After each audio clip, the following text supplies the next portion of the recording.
Windy Radio is on.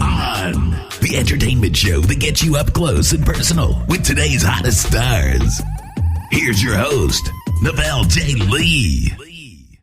So I got one of my favorites joining me on the line right now, simply because, you know, it always happens around this time every year. So whenever it's February or March, it's always that time when Fil Eisler joins me on the phone. I couldn't be more proud to have him here. How are you, sir? I'm good, mate. How are you? I'm good.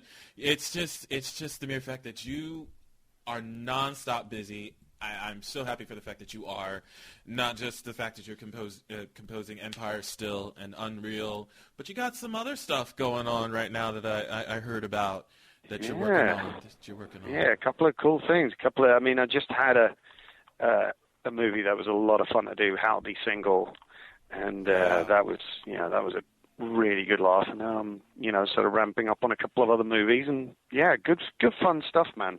Really good project. I heard that one of which will be Chips. Yeah. Chips. Yeah, I'm quite excited about that. It's early days, so we're not 100% sort of sure where the musical direction of it's going to be, but we've got a pretty good idea in that twisted head of mine, you know. Mm-hmm. It's fun, but I think it's sort of, and I think I shouldn't give away anything about the film that hasn't been in the press already, obviously, but it's sure.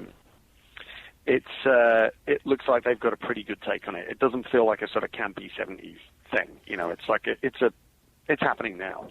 It's pretty much not somewhat of the takeaway of the 70s show, but in a sense. No, I don't think. Yeah, I think they're really trying to do something new with it, and I think that's commendable. Good, very good. And I know that there was a documentary that you did, Newtown, that premiered at Sundance, but I understand that's going to actually be screening at South by Southwest. It is. I mean, it premiered at Sundance, and we went there with it. And obviously, for those who don't know, it's a documentary that follows the lives of some of the surviving families of the Sandy Hook massacre. Yes. And obviously that's a subject that I'm very passionate about. And, I came to it by accident. I didn't actually realize they were making a movie, but I had reached out to my friend Maria Cole, who was producing the film, to actually ask her what was going on in the sort of gun control / sort of just in that debate. Mm-hmm. I know she's very active in that space. And she said, "Oh, I'm making a movie about Newtown," and my heart just stopped. Of course. And so gradually I ended up getting involved with it, and I came up with the sort of seemingly rather harebrained idea of getting a bunch of composers involved together as a community.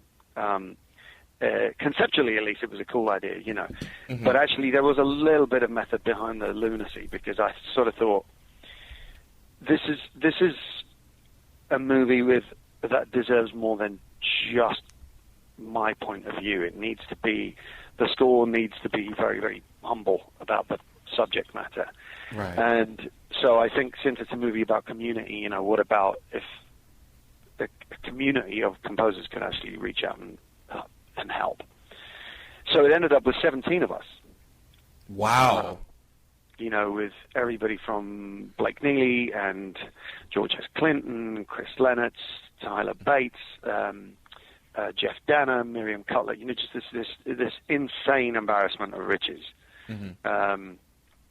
Of people who just connected with the film immediately and with the idea of community, and so I was sort of part composer but part curator on the project, really, of pulling the soundtrack together from so many disparate people.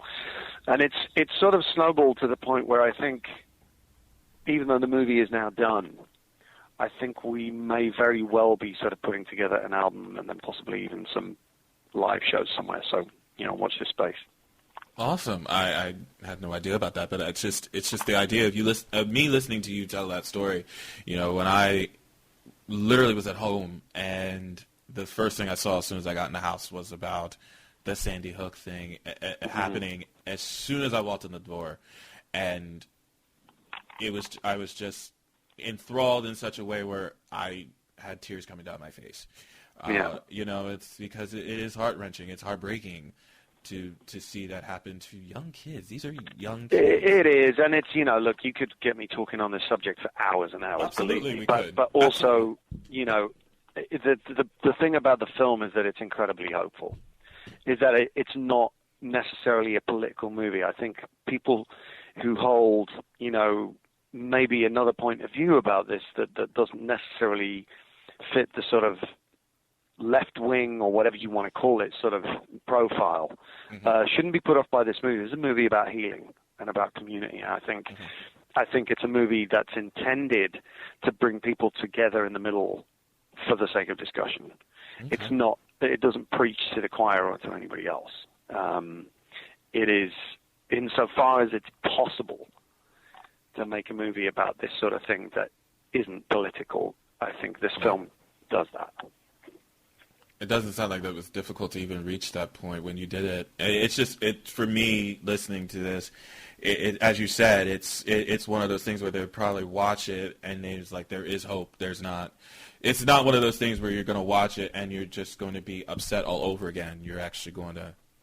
I mean, look, I won't lie to you. You will be upset. It's heartbreaking. It's and going to Sundance with the families and spending time with them and actually getting to know them as people, aside from, the reason we were all obviously there, sure, made me incredibly hopeful about where this debate could go. And I think the fact that this is such an emotional debate for both sides makes it very, very hard to come up with solutions to the problem. And, I think there are always extreme voices on both sides. I think the reality is that most of real life happens in the center somewhere. In any relationship, there's compromise. In any partnership, there's compromise. Life doesn't exist without that. Right. And, so I think this film actually genuinely has a chance. I think the most hopeful part of this for me was that after the screening at Sundance, I saw some of the best Q&As I've ever seen at Sundance. And I've been going for years, Right. And it really made me hopeful because there was genuine discussion about, okay, what do we do next? And that's the important thing about this movie. I mean, the fact is, everybody who worked on this movie on the music side donated their services for free. Everybody gave their royalties away. Everybody, Wow. It's all going to charity. We all decided that it was better to do it that way, creatively too, to level the playing field, and so that the ego got taken out of it completely, and that we just concentrated on the music. Because if you think about it, I brought together 17 people who normally compete for the same gigs. I obviously have to ask you, simply because of where my heart lied for 4 years. My heart was there. You obviously knew it was there. It's still there, and it's funny how people still talk about that show. They still talk about that show. They do. What do you have to say to them? This is how I'm going to end it. What do you say to those guys? The fact that revenge still lives on now. I think it's amazing. I think it's a testament to the show and to how loyal the fans are. And I think, I loved working on that show. It was great fun, and it ran its course. But, who knows? Unfortunately, I'm not part of that process in any way. But, if there were ever an offshoot or anything, of course I'd be there in a heartbeat. Absolutely. I of course, I had to ask that question. I really did. There was no way I was going to get you on this call and not talk about that in at least, at least 30 seconds. That show, that show holds a very special place in my heart. It really, and I mean, it holds a special place in my heart. Obviously, I talk incessantly about it to a point where I think folk got annoyed with me, and I'm not gonna lie about that. They did, but I loved that show. It was wonderful. The cast was wonderful. Your music was great, and as I said, it was really one of those shows that brought a lot of people together that I know now. So I loved it. Loved it. Yeah, well, likewise. It was a very special show for me. It was really my first big break, and so it's very dear to me. I thank you so much for, obviously talking about that with me. And, thank you again for talking with me about this in spite of the technical difficulties that we had. Not at all. We really, in spite of that, we really got a lot of shit talked about. So I couldn't be happier. Great. Cool, man. All right. Well, listen, it was lovely to hear your voice again, mate. And I'll talk to you again in a year, probably. It most likely will be this time next year. So mark it on your calendar right now. February 22nd, 2017, we will be doing this again. Done. Okay, mate. All right. Take care. Always a pleasure having Fil Eisler here at the Buzzcast. You can follow him on Twitter at Fil Eisler. That's Fileisler. But that's going to do it for me for right now. I'm Novell J. Lee, making sure you keep getting the latest buzz with Buzzworthy Radio by logging on to our website at www.buzzworthyradiocast.com. You can also find us on Twitter at Buzzworthy Radio and liking us on our Facebook page. We'll see you guys next time. Take care. From Twitter to iHeartRadio, Buzzworthy is everywhere.